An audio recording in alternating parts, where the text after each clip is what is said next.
Raising 5 kids is expensive, my husband complained before he disappeared.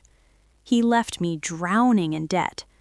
I built a catering business from nothing. 10 years later, he walked into my new office. But before the story begins, write in the comments where you're watching this story from. Don't forget to like and subscribe so the Stories with Meaning channel can keep growing and bring you more powerful stories. Isabella wiped the sweat from her forehead with the back of her hand. The afternoon heat in Phoenix burned against her skin.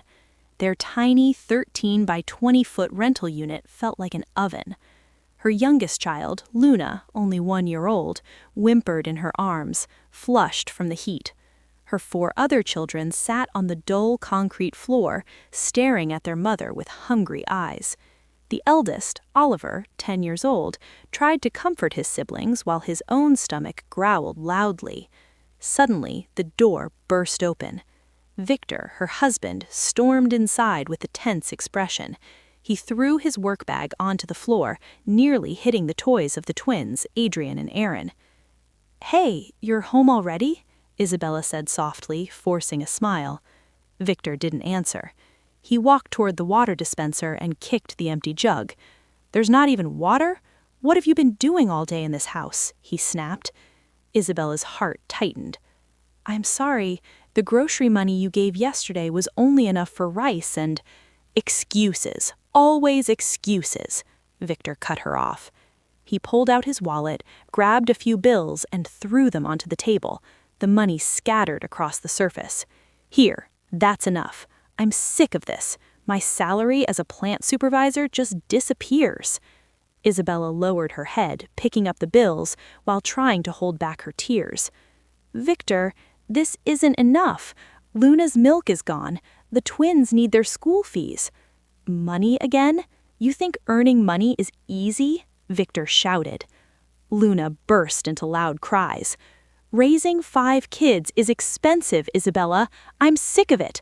I'm sick of this poverty. I'm sick of hearing these kids cry every day."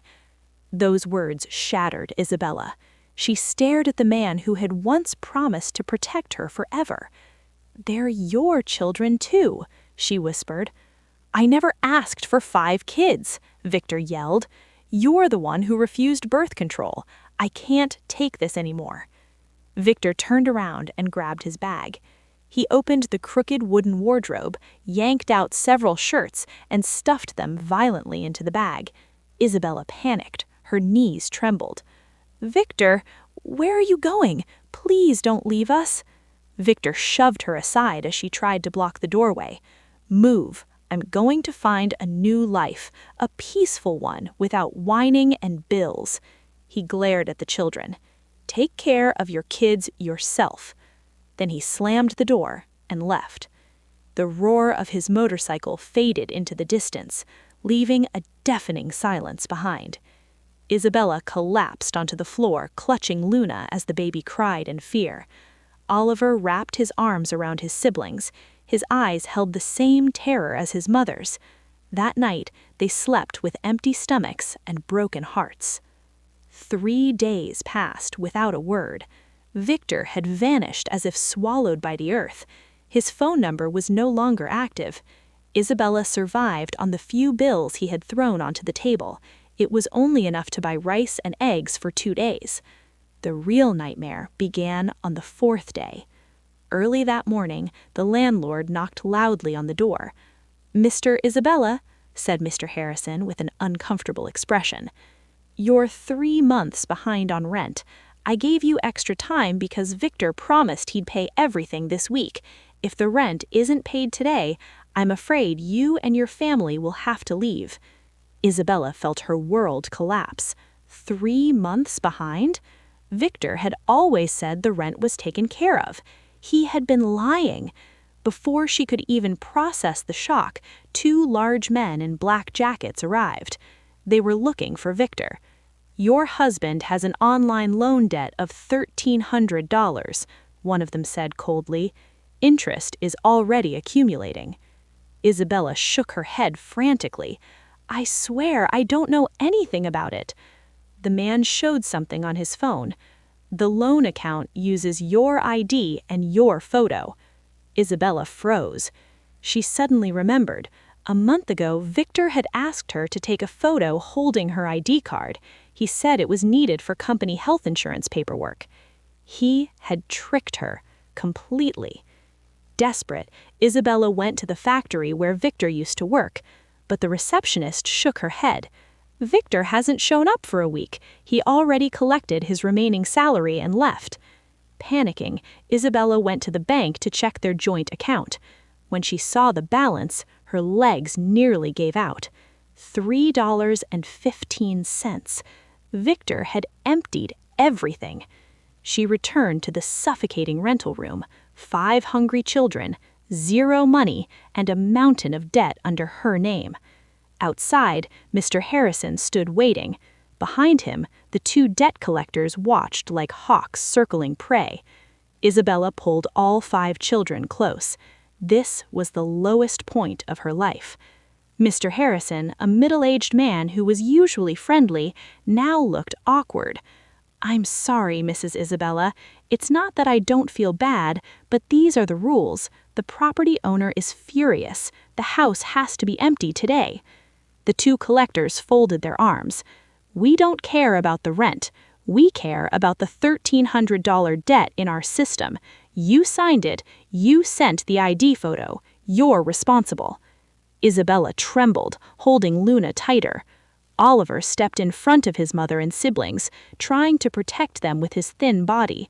"Please," she whispered. Tears filled her eyes. "My husband took everything. I don't even have $1. Please give me time." "Time doesn't pay debts," the collector barked. "We can take this to court, or we can handle it our own way." His eyes moved toward the children. "You've got 5 kids, right?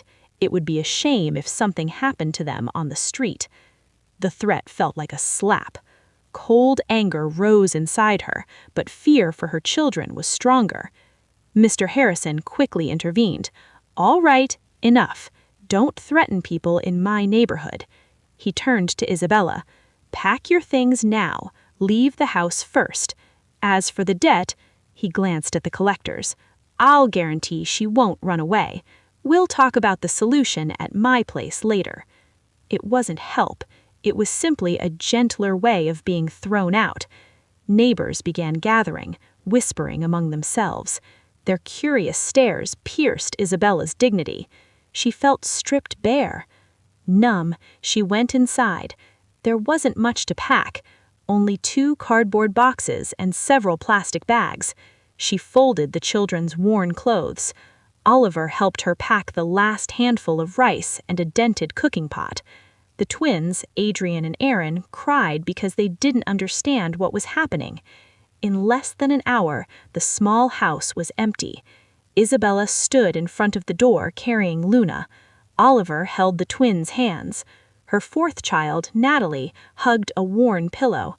Mr. Harrison locked the door. Click. The sound of the padlock felt like a death sentence. "Now, about the debt," one collector said, blocking Isabella's path. Mr. Harrison quickly intervened. "We'll deal with it later. She's already out. Wait at the security post." He was trying to keep them away from Isabella. The sun slowly began to set, painting the sky above Phoenix in shades of orange and purple.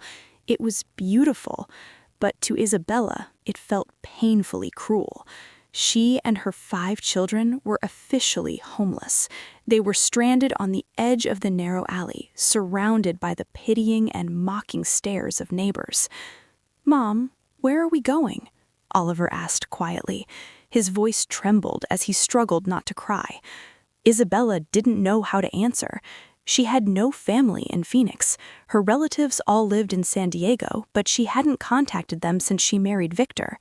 Her mother had already passed away. Her father had disappeared years ago.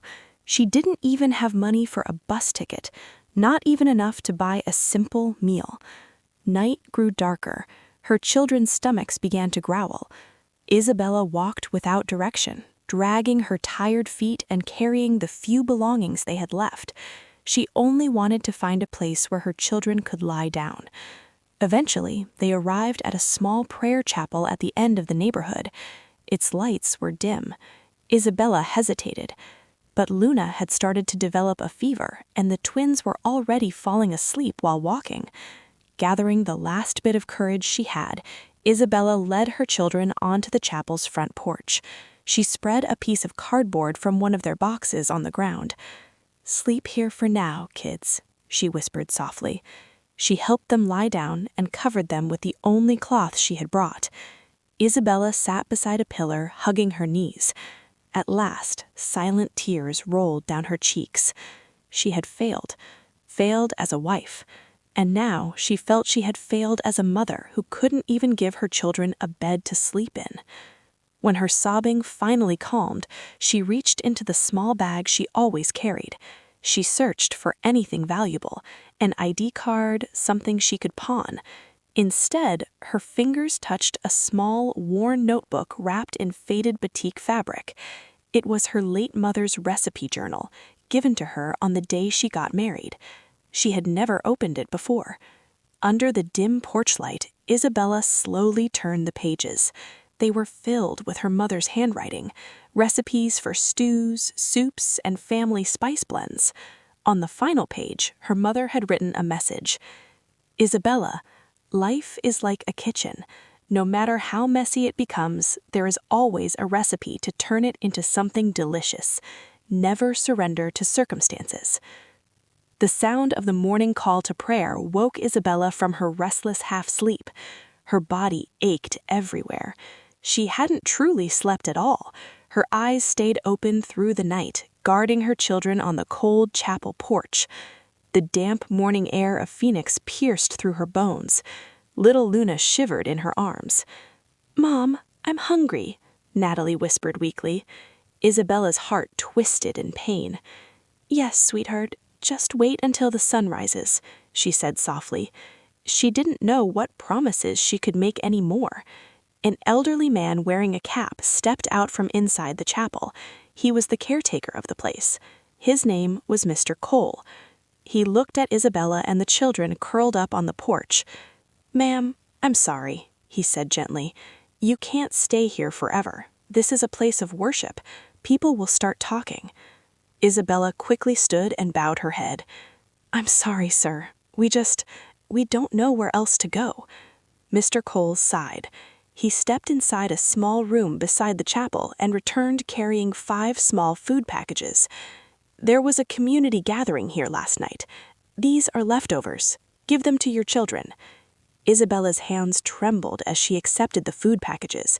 She, once the wife of a factory supervisor, now had to rely on charity just to feed her children.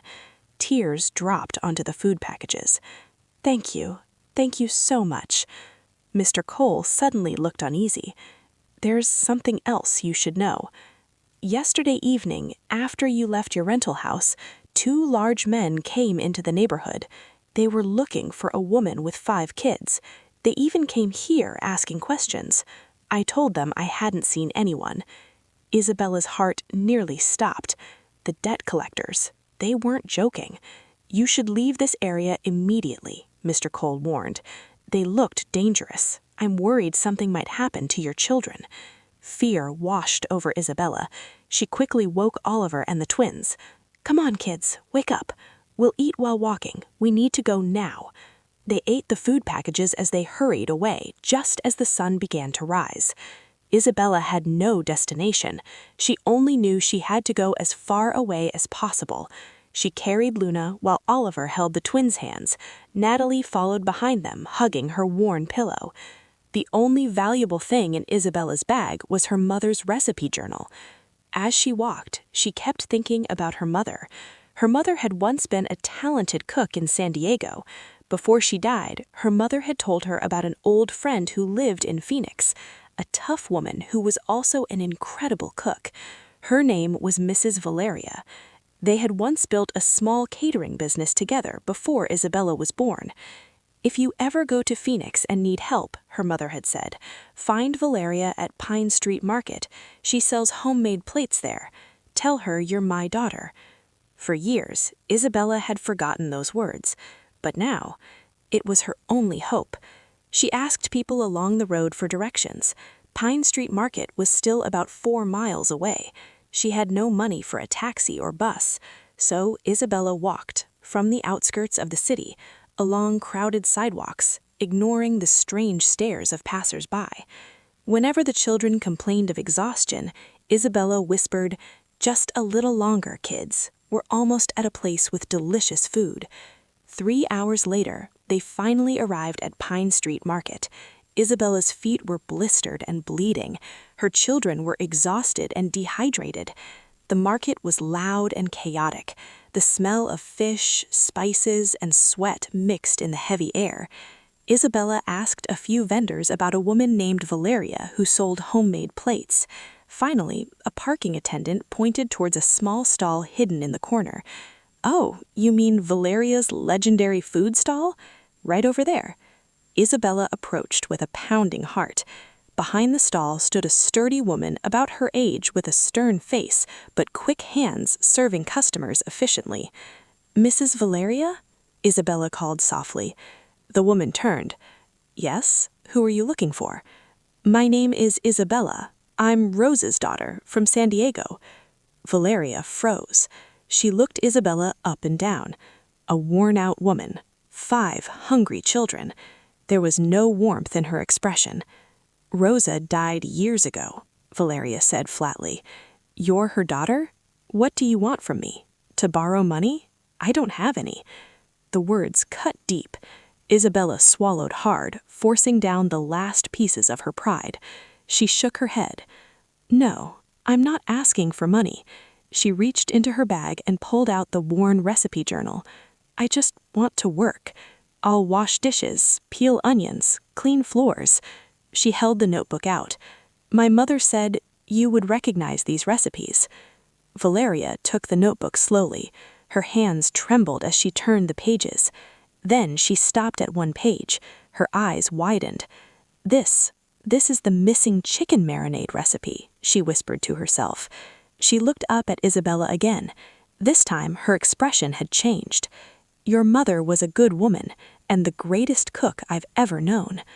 "Please," Isabella interrupted, her voice breaking. "I'm not asking for money," Isabella said quietly. "All I'm asking for is a place where my children can stay tonight, and whatever leftover food you have for them." Mrs. Valeria looked at Isabella's 5 children. She let out a long sigh. "The storage room behind my stall is small and hot," she said bluntly. "Do you still want it?" Isabella immediately dropped to her knees on the wet, muddy market floor. "Yes, ma'am. Yes, I do. Thank you. Thank you so much." Mrs. Valeria clicked her tongue in annoyance. "Enough with the drama. Get up." She pointed toward a pile of dirty dishes. "Start by washing those. Work first, then you can use my storage room." The storage room behind Mrs. Valeria's stall could hardly be called a place to live.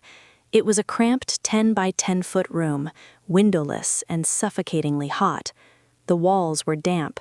The air smelled of strong spices, stale cotton stuffing, and the faint odor of rat droppings. Large sacks of rice were stacked in the corner, beside old wooden shelves filled with rarely used cooking tools. Heat from the food stall's stoves seeped through the thin metal wall, turning the room into something like a sauna. But for Isabella and her 5 children, it was a palace.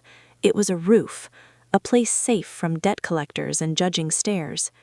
Mrs. Valeria was a strict boss. She gave Isabella no time to adjust. "Kitchen fires must be on by 5 a.m. sharp," she said on her first day. "If you're even 1 minute late, don't bother coming." And Isabella obeyed. Every morning she awoke before dawn while her children slept on flattened cardboard lined with an old cloth. She fetched water, cleaned the dirty dishes from the previous night, and began peeling onions, crushing galangal, and chopping vegetables. Her hands, once used only to caring for babies, became blistered and raw from spice sap and hot dishwater. She worked non-stop. After the breakfast rush, she washed mountains of plates. At noon, she helped mix the peanut sauce, fried crackers, and cleaned the muddy market floor in front of the stall. She only rested briefly after the stall closed at 5 p.m. There was no salary. Her payment was the hot storage room and leftover food from the stall. Rice, remaining vegetable dishes, sometimes sweet braised tofu. Just enough for her and the children to survive. Mrs. Valeria watched silently. She noticed that the fragile-looking woman never complained. She saw Oliver, the eldest, automatically pick up a broom and clean the stall's front area after school. Eventually, Oliver and the twins were able to attend a nearby public school after Mrs. Valeria used her connections with local market toughs to persuade the principal to accept them. One afternoon, a regular customer returned his plate. He was a bank employee from the building across the street. "The peanut sauce is incredible as always, Mrs. Valeria, but this fried chicken, why does it taste bland today? It's tough, too. It's nothing like the peanut sauce." Mrs. Valeria forced a polite smile and apologized. Her face reddened slightly. Isabella, who was wiping tables nearby, heard the complaint, and it wasn't the first time. Mrs. Valeria's stall was legendary for her peanut sauce, but other dishes, fried chicken, soup, were ordinary. That night, after the children had fallen asleep, Isabella gathered her courage. She brought her mother's worn recipe journal and approached Mrs. Valeria, who was counting money in the register. "Ma'am," Isabella said softly. Mrs. Valeria looked up. "What?" "Leftovers are in the kitchen." "No, ma'am, it's about the customer who complained about the chicken earlier." Isabella swallowed nervously. "In my mother's recipe journal, there's a marinade recipe. It's the same one my mother used for large catering orders in San Diego. The recipe you said was lost." Mrs. Valeria stopped counting, her eyes fixed sharply on the small notebook in Isabella's hand. "So?" she said flatly. "If you allow me, I'd like to try making it tomorrow. I won't use much chicken, just 5 pieces. If it tastes bad, you can cut my food portion. But if it's good, maybe it could become a new signature dish." Isabella's voice trembled, but her gaze remained steady. Silence filled the stall. Mrs. Valeria looked at Isabella, then at the recipe book. She remembered perfectly the braised chicken Rosa used to make, a flavor she had never been able to recreate. "You think I won't lose money if this fails?" Mrs. Valeria scoffed. "Spices cost money." "I know, ma'am, but—" "Enough." Mrs. Valeria stood and walked into the kitchen. She returned holding 5 unsold pieces of chicken. "Use these tomorrow before the stall opens. I'll let you try, but remember, if you waste my spices and the flavor is bad, you'll wash double dishes for a week." Isabella's heart leapt. "Yes, ma'am. Thank you." That night, Isabella barely slept. Under a dim 5-watt bulb in the storage room, she studied her mother's recipe. She memorized every measurement, every step. Turmeric, galangal, ginger, coriander, and the secret spice blend written in Rose's handwriting. At 4 a.m., while the market was still quiet, Isabella was already in the kitchen. She crushed the spices with simple tools. She placed the chicken in a pan and poured coconut water according to the recipe. Then she added the ground spices and simmered it slowly on low heat, just like her mother had taught her. When dawn approached, the aroma began to spread. Savory, rich with spices, sweet from the coconut water. It smelled unlike anything that had ever come from Mrs. Valeria's kitchen. Mrs. Valeria entered the kitchen and suddenly stopped. She sniffed the air. "What is that smell?" she asked hoarsely. Isabella turned, her face tired but hopeful. "The braised chicken, ma'am. It's ready." Mrs. Valeria stood in the doorway. The thick, savory aroma filled the kitchen. Isabella carefully took a small chicken thigh and fried it until golden brown. "Please try it," she offered the plate with trembling hands. Mrs. Valeria stared at the chicken, then at Isabella. Without a word, she took a bite. The meat separated effortlessly from the bone. Her eyes widened, just slightly, but Isabella noticed. The flavor was savory, salty, sweet, and deeply spiced, perfectly balanced. The seasoning had soaked all the way into the bone. This wasn't just fried chicken, it was a masterpiece. Mrs. Valeria chewed slowly. She didn't praise it, she didn't smile. She swallowed, then pointed at the pan of remaining chicken. Fry all of it. Her voice was calm but different. Separate it from the regular chicken. Charge $5 more for it. Relief exploded inside Isabella's chest. She hadn't been praised, but that order was the highest compliment Mrs. Valeria could give. At 7 a.m., the stall opened. Market porters, shop workers, and office employees came for breakfast. One of them was a regular customer named Anthony, the bank employee who had complained the day before. As usual, peanut sauce with side dishes. "Try this chicken today," Mrs. Valeria interrupted. "New recipe, secret marinade." Anthony chuckled. "That's rare. You're promoting something, Mrs. Valeria." "All right, I'll try one." Isabella served the plate. Anthony looked at the chicken, noticing the thick layer of spices. He took a bite, then suddenly stopped chewing. His eyes widened. He looked at Mrs. Valeria, then at Isabella. "Ma'am," he said slowly after swallowing, "where did you get this chicken? This is the best chicken I've ever eaten in Phoenix." Tono wasn't exaggerating. He immediately ordered another portion to take home. His 3 friends, fellow bank employees, who overheard the praise, instantly ordered the same fried chicken. Within moments, a small commotion broke out. Customers who had originally planned to order pasol suddenly changed their minds and ordered the chicken instead. Those who had already tasted it quickly ordered more to bring home. Isabella was overwhelmed in the kitchen. Mrs. Valeria, who usually sat at the cashier's desk, had to jump in and help fry the chicken. Their tiny kitchen felt like a ship being battered by a storm. By 10 a.m., 5 hours earlier than usual, the braised chicken based on Rose's recipe was completely sold out. Not a single piece remained. Even the regular seasoned chicken that was still available was completely ignored. Mrs. Valeria sat at the cashier counter, staring at the cash drawer, which was unusually full. She stayed silent for a long time, watching Isabella sweep the restaurant floor, calmly returning to her routine as if the miracle that had just happened meant nothing. That night, after the restaurant closed and Isabella's children had fallen asleep in the storage room, Mrs. Valeria called her over. "Come here," she said. Isabella walked closer, her heart pounding. Mrs. Valeria didn't say much. She opened the drawer, took out some cash, counted it carefully, and handed several bills to Isabella. "Here." Isabella frowned in confusion. "What is this, ma'am?" "Not charity," Mrs. Valeria said sharply. Her gaze was firm. "That's your pay, your share. That recipe belonged to your mother, but your work turned it into money." Isabella's eyes filled with tears. 3 $100 bills. $300. It was the first money she had held in her hands in a long time, money she had earned herself. It felt far more valuable than the thousands Victor had once thrown at her. "Starting tomorrow, you won't wash dishes anymore. I'll hire someone else.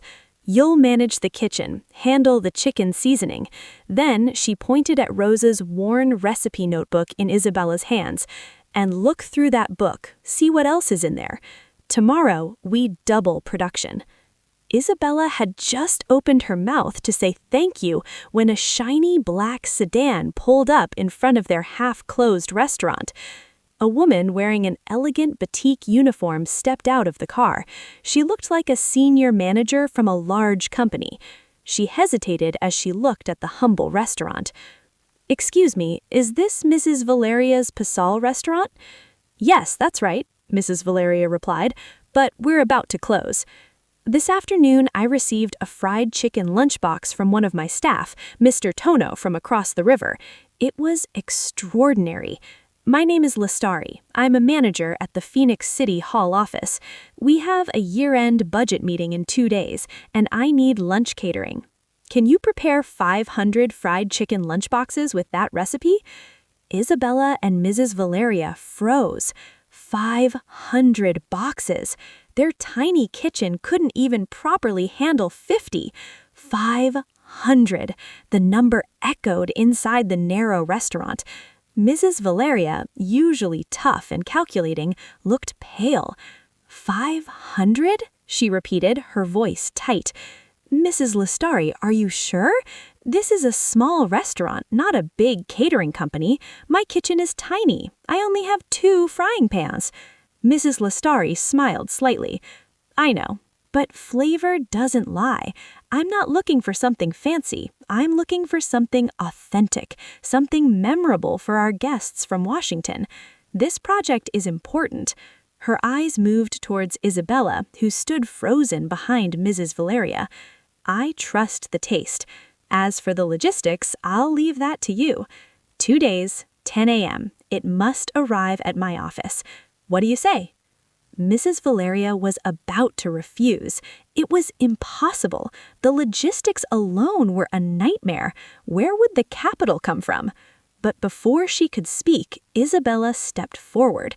Her hands were still holding a dirty cloth, but her eyes were blazing with determination.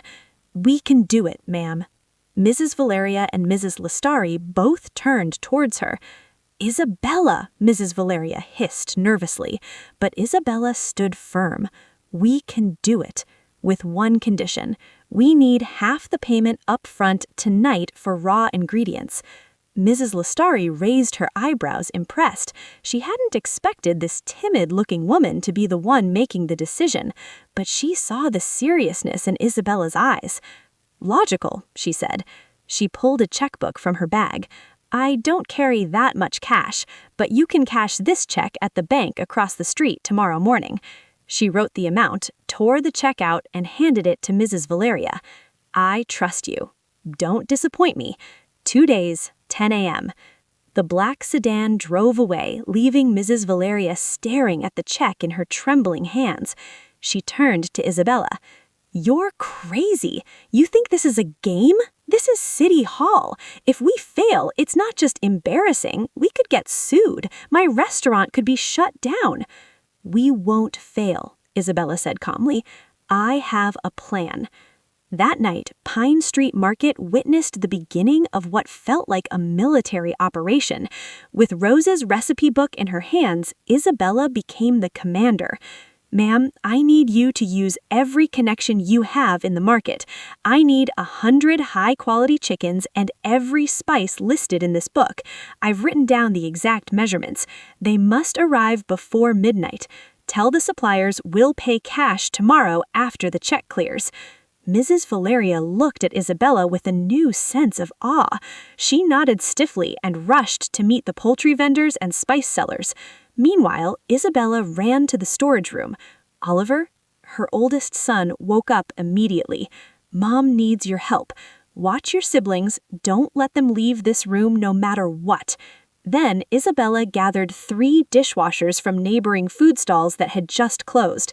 Ladies, I need your help tonight until tomorrow afternoon. I'll pay double your daily wage. The offer was too good to refuse. Within an hour, Mrs. Valeria's small kitchen was packed with activity. Supplies arrived in wooden carts pushed by market porters. Isabella took command. You wash all the chickens. You peel the garlic and ginger. Mrs. Valeria, please prepare the biggest braising pot you have. I'll handle the spice mixture. No one slept that night. Isabella worked like a machine. Her hands moved quickly, measuring the spices exactly as her memory and her mother's notes guided her. She didn't allow anyone else to touch the core seasoning mixture. She divided it into 3 massive pots they borrowed from neighboring stalls. At 3 a.m., the aroma of braised chicken filled the entire market alley. Vegetable vendors arriving early stopped in their tracks, mesmerized by the smell. By morning, the braising process was complete. The chickens were cooled and prepared for frying. Oliver and the twins woke up. Isabella gave them small tasks, placing plastic spoons and napkins inside the prepared meal boxes. By 7 a.m., the frying operation began. Isabella and Mrs. Valeria stood over 2 large woks, frying chicken in a fast but precise rhythm. The other women prepared rice, vegetables, and chili sauce. At exactly 9 a.m., 1 hour before the deadline, 500 catering boxes of fried chicken. On each box was a simple handwritten label, Rosa's Heritage Fried Chicken. The boxes were stacked neatly in front of the restaurant. Isabella, Mrs. Valeria, and the 3 helpers collapsed on chairs, exhausted. Their faces were darkened by smoke and oil, but their eyes sparkled with pride. 3 rented pickup trucks arrived. Mrs. Lestari stepped out, smiling widely. She opened one box and tasted the still warm chicken. She nodded in satisfaction. Perfect. All loaded. After the last truck left, she handed Mrs. Valeria a thick envelope, the remaining payment. Then she turned to Isabella. "And please prepare a business proposal. I think other departments in my office will want to try this, and include a spreadsheet file." Isabella simply nodded. She had absolutely no idea what a spreadsheet was. After Mrs. Valeria left, Mrs. Valeria slowly sat down at the cashier's chair. Mrs. Valeria looked at Isabella for a long moment. Then she opened the cash drawer, took out all the money from that day's sales, and combined it with the thick envelope from Laura at City Hall. She divided the money into 2 equal piles and pushed one of them toward Isabella. "This isn't wages," Mrs. Valeria said, her voice rough with emotion. "This is your share. You're my partner now. We need a bigger place. That storage room isn't fit for your children anymore." The money in Isabella's hands, earned after 36 hours of working without sleep, felt heavy in her grip. It was the largest amount of money she had ever owned in her own name. That night, for the first time in months, Isabella and her 5 children didn't sleep in the suffocating storage room that smelled of rats. Mrs. Valeria insisted they sleep in the front area of the stall on stacks of woven mats after all the workers had gone home. The next morning, Mrs. Valeria didn't open the stall. She hung a closed sign on the front door. "Why, ma'am? Our customers will leave," Isabella asked anxiously. "We have something more important to do," Mrs. Valeria replied. Then she pointed at Isabella. "You, go take a shower at the market bathroom. Wear your best clothes. We're going to find a place for you to live." Isabella froze. "But, ma'am, I don't want my business partner smelling like Old Spices," Mrs. Valeria cut her off. "And those kids need a proper place to live. Now go." An hour later, Isabella and Mrs. Valeria were walking through the narrow alleys behind Pine Street Market. Now that she was holding money of her own, Isabella walked with her head slightly higher. They eventually found a small rental unit, 2 tiny bedrooms, a modest kitchen, and a bathroom inside. It was far from luxurious. The walls needed new paint, and several roof tiles leaked. But to Isabella, it looked like a palace. "I'll take it," Isabella told the landlord. Before Mrs. Valeria could even negotiate the price, Isabella paid 6 months of rent in advance, using most of the money from the City Hall project. That night, for the first time in months, Isabella's 5 children took a bath in their own bathroom. Oliver, Adrian, Aaron, Natalie, and little Luna laughed while splashing water across the cement floor. Isabella cooked scrambled eggs and warm rice in her new kitchen, and they all ate together sitting on the floor of their own home. Isabella cried quietly, tears of happiness. That night, she slept while holding Luna in her arms on a second-hand mattress she bought from a neighbor. It was the deepest sleep she had ever experienced. The changes didn't stop at home. The following week, Mrs. Valeria removed the old signboard from her stall. She replaced it with a new one painted in bright colors. Rosa's Heritage Catering, specialty braised fried chicken and Phoenix-style pachal. Isabella's name wasn't on the sign, but she didn't mind. Her mother's name displayed proudly there was the highest honor. Isabella's role had now completely changed. She no longer touched dirty dishes. She was the brain behind the kitchen. Every morning she inspected the raw ingredients, prepared the core spice mixture in a separate room, and supervised the entire production process. Mrs. Valeria handled the cash register and customer management. Then a new challenge arrived. True to her word, Laura from City Hall called. "Miss Isabella, we're waiting for your proposal. Several other departments have been asking.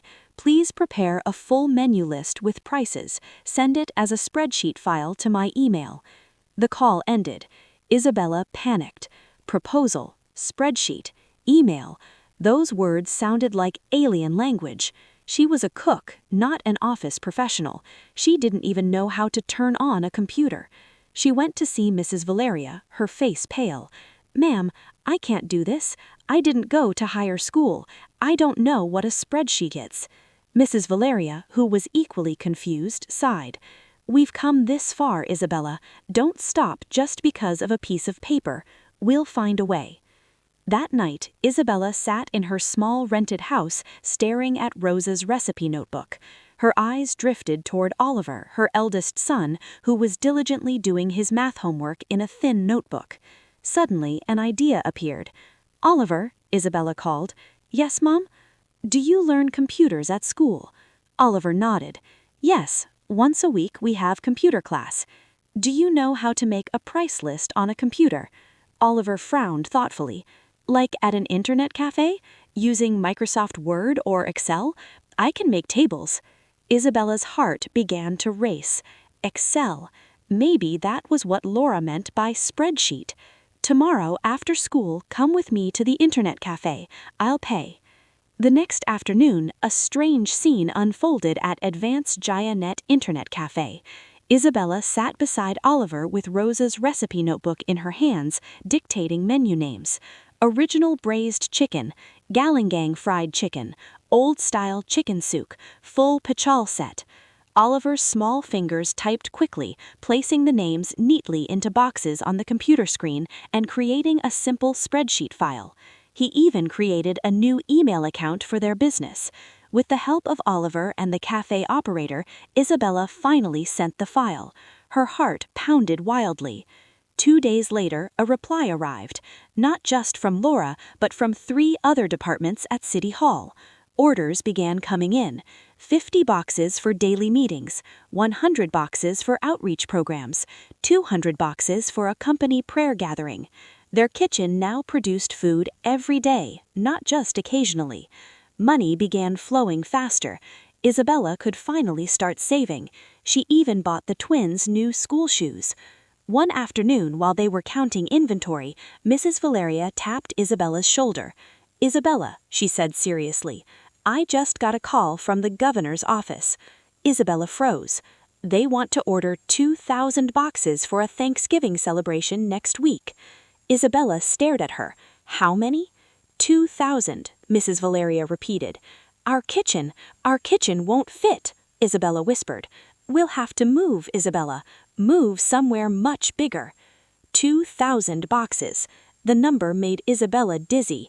Even the combined kitchen of the stall and her rental house could barely produce 200 boxes a day, and that already felt like a battlefield. "Impossible," Isabella whispered. That night, Isabella sat across from Mrs. Valeria in her small rental house. The children were already asleep in the next room. "We don't have the tools," Isabella said. "We don't have the space. Our kitchen is barely 6 by 10 feet. Mrs. Valeria sighed heavily. "I know, but this is the governor's office. If we finish this project, Rosa's Heritage will become the #1 catering name in Phoenix. Every government office, every big company will come to us. This is our leap forward." Isabella closed her eyes. She remembered the first night she had slept on the porch of a small prayer chapel holding a hungry Luna in her arms. She remembered Victor's cruel words, "You belong in the kitchen. That's all you're good for." She opened her eyes again. The fire inside her burned once more. "All right," Isabella said firmly. "We're not moving. We don't have time." Mrs. Valeria frowned. "Then where will we cook?" "Here." Isabella pointed outside the window toward the narrow dead-end alley beside her rental house. Children usually played marbles there. We'll rent the alley for 1 day from the neighborhood head. We'll put up tarps. We'll rent 20 gas stoves and 20 large frying pans. We'll build a temporary kitchen. Mrs. Valeria stared at her in disbelief. Then, slowly, a grin spread across her face. "You've got quite a brain, Isabella. Are you a cook or a war general?" "Both," Isabella replied. The next 3 days were organized chaos. Mrs. Valeria used her market connections to rent dozens of oversized cooking tools. Meanwhile, Isabella barely slept. She spent hours at the internet cafe creating another spreadsheet. This time, it wasn't a menu. It was a full logistics plan: ingredient lists, task distribution, cooking queues, and packaging flow. She recruited 10 neighborhood mothers around her rental house, offering them decent daily wages. 1 day before the big event, the dead-end alley had transformed completely. A large blue tarp stretched overhead to protect them from the sun. 20 gas stoves stood in neat rows. Sacks of rice and crates of chicken filled the front porch of Isabella's house. The smell in the air was so thick, it felt like standing inside a spice factory. At midnight, the war began. Isabella stood in the middle of the makeshift kitchen like a conductor leading an orchestra. She wasn't cooking. She was running the entire operation. "Braising team, make sure the spices soak in and keep the heat low," she shouted. "Frying team, drain the chicken for at least a full minute. I don't want a single box dripping with oil.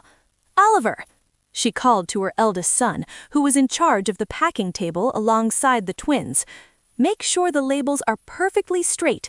Check the order list. Nothing gets mixed up." Oliver, his face serious, held a notebook and marked a check every time another 100 catering boxes were completed. The neighborhood women worked quickly. Their hands moved with practiced precision, wrapping rice, arranging fried chicken, adding fresh vegetables, and spicy sambal. Mrs. Valeria personally supervised the core seasoning mixture, making sure nothing was measured incorrectly, while occasionally shouting encouragement to keep the energy up. Smoke, hot steam, and the heavy scent of spices filled the air. They worked under the harsh glow of rented fluorescent lamps. This was no longer a tiny food stall. This was a full-scale emergency catering factory. 12 hours later, just after morning broke, Isabella nearly collapsed from exhaustion. But the sight in front of her was incredible. 2,000 catering boxes were stacked neatly along the corridor, ready for pickup. Exactly at 9 a.m., a convoy of delivery vans from the governor's office arrived. A man in uniform stepped out and introduced himself as the head of protocol. He inspected the boxes, opening one at random and tasting the chicken on the spot. He didn't say a single word. He simply nodded respectfully toward Isabella, whose face was smeared with soot, but who still stood tall, and gestured for his team to load the boxes. 1 hour later, the corridor was empty again. All that remained was silence, dozens of greasy pans, and Isabella slumped against the wall, too exhausted to move. Mrs. Valeria approached her and handed her a bottle of water. "We did it, San." Isabella only nodded. She was too tired to speak. 2 days later, Isabella and Mrs. Valeria went to the bank. The payment from the governor's office had arrived. The amount was so large the bank teller looked at them twice.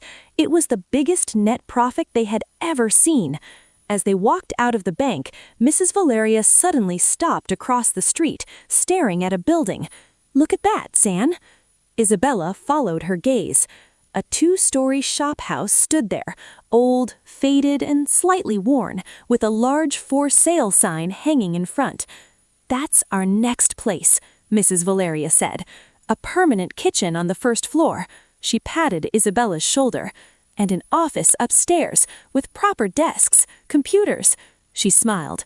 "You don't belong working at an internet cafe anymore." 10 years passed. Time had changed everything. The small Pachel stall in the corner of Pine Street Market was nothing more than a memory. On a busy avenue in Phoenix stood a proud two-story commercial building. Its sign gleamed in the sunlight. Rosa Heritage Catering Group. The first floor was now a real industrial kitchen. Stainless steel surfaces gleamed everywhere.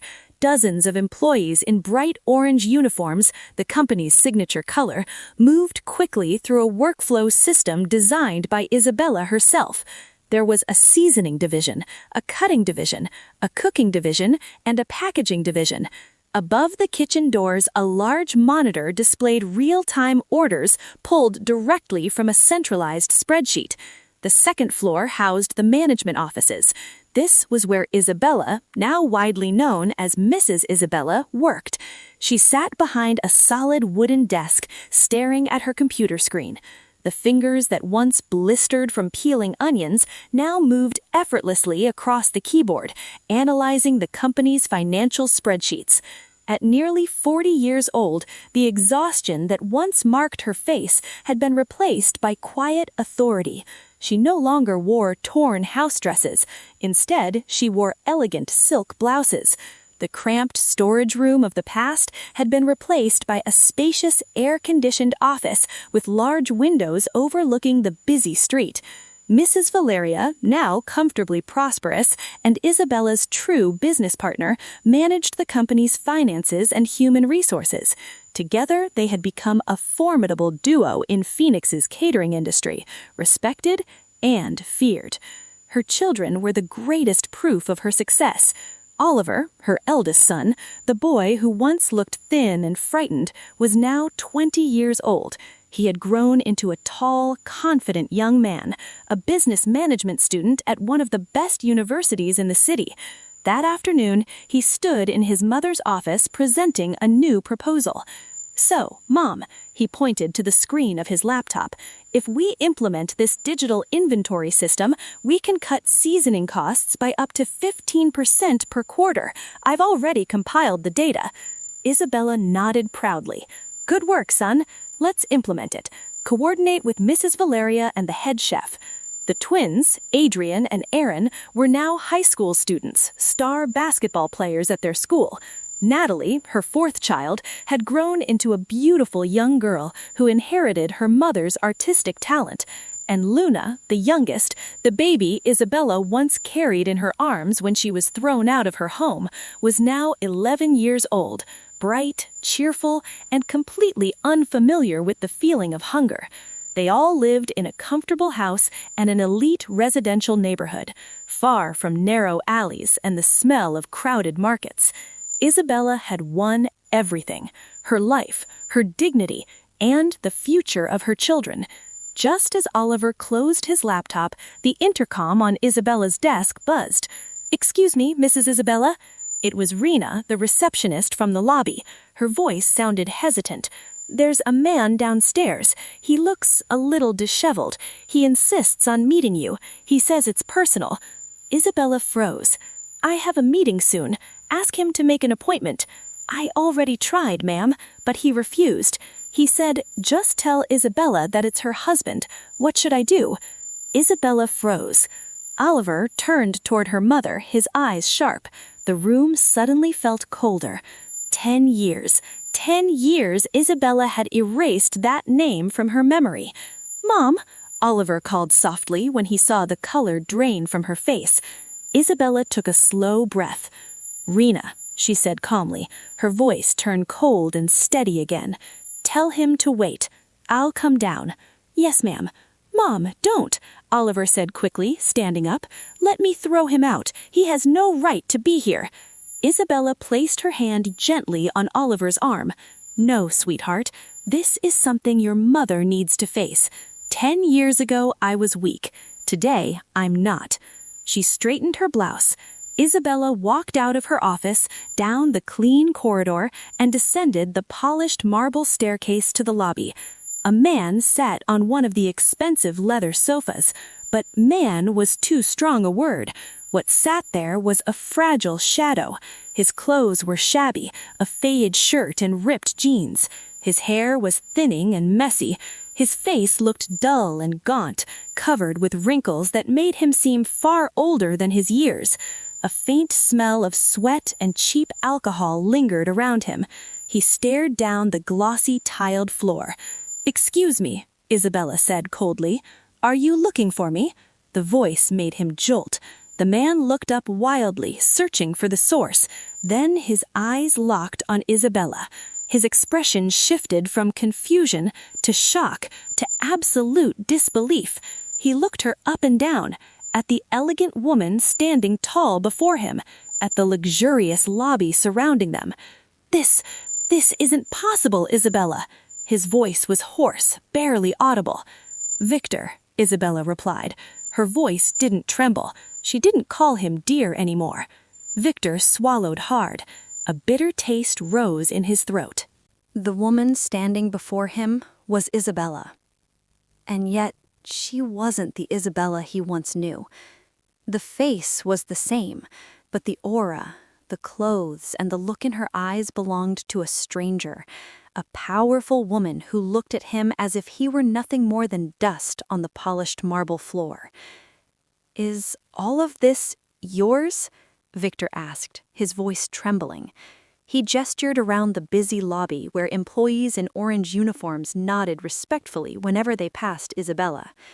Isabella did not answer. She simply folded her arms across her chest. "What do you want, Victor?" 10 years. She spoke his name without emotion, not hatred, not longing, just a fact. Victor flinched at the coldness in her tone. He slowly stood up from the sofa, his body trembling slightly. He searched her face, hoping to find traces of the old Isabella, the obedient wife he used to shout at. But she was gone. "I looked for you everywhere, Bella," he said desperately. "I went back to the old rental house, but you were gone. I went to Pine Street Market, too. That old food stall is a jewelry store now, they told me." He began telling the story he had prepared. "My life fell apart after you left. That woman, the one I ran away with, she drained all my money. She left me after I got laid off. The factory project failed. They made me the scapegoat." His voice grew weaker. "My bank account was empty. I've been sick lately. For the past 3 years, I've been doing random day labor. Sometimes I eat, sometimes I don't." He tried to grab Isabella's hand. "Bella, please, forgive me. I was wrong. I was blinded by the world." Isabella stepped back, avoiding his touch. Her arms remained folded. "I know I was wrong." Victor's voice rose, full of desperation. "But they're my children. Oliver, the twins, Luna. I miss them. I'm their father, Bella." "Father?" A new voice interrupted, deep, calm. Victor turned toward the staircase. Standing there was Oliver.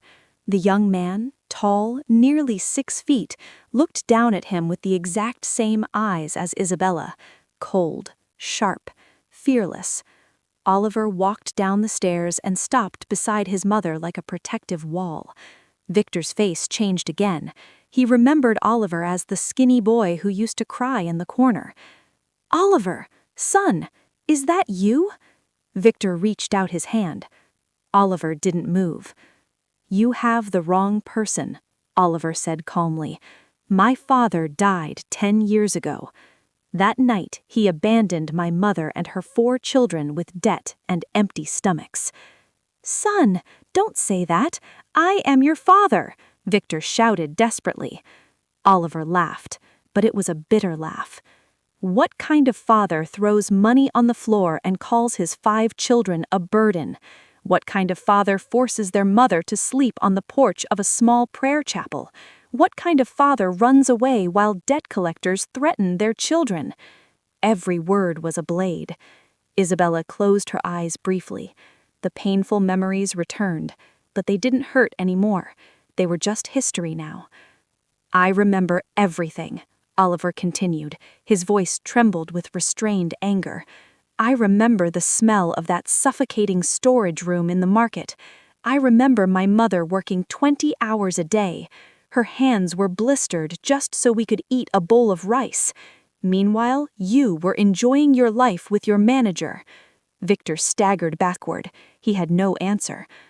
Oliver, that's enough, Isabella said softly, placing a hand on her son's arm. Oliver looked at her, then took a deep breath to calm himself. Leave, Oliver said to Victor. Our family is complete without you. Victor was completely broken now.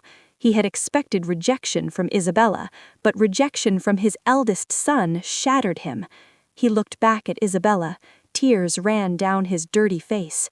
Bella, please. Suddenly, he dropped to his knees on the marble floor and grabbed the tip of Isabella's shoe. The scene was painfully ironic. Once, Isabella had knelt before him like this, begging him not to leave. Give me any job, Victor pleaded. I'll wash dishes. I'll work as a kitchen laborer. Anything, Bella. I have nowhere else to go. I'll die on the streets. Isabella stared down at the man who once called himself her husband. The man who used to be strong and proud was now nothing more than a heap of dirty clothes sobbing on the floor. Silence filled the lobby. Rena, the receptionist, watched nervously, ready to call security. Oliver clenched his fists, ready to pull the man away if he dared touch his mother again. Finally, Isabella spoke. Rena? Her voice was clear in the quiet lobby. Yes, Miss Isabella, Rena replied nervously. Please call security. Isabella's tone remained calm. There's a beggar disturbing the lobby. Escort him outside the gate. Victor lifted his head in horror. Bella, no, it's me. Bella, your husband. You're mistaken. Victor shouted in panic as two large security guards arrived and grabbed his arms. I'm her husband. This company belongs to me too. My company, Isabella corrected coldly, built with the sweat of my children and myself. There is no place here for people who run away from responsibility. Take him away. The guards didn't hesitate. They dragged Victor, kicking and shouting, outside the lobby. The automatic glass doors closed behind him, muting his voice.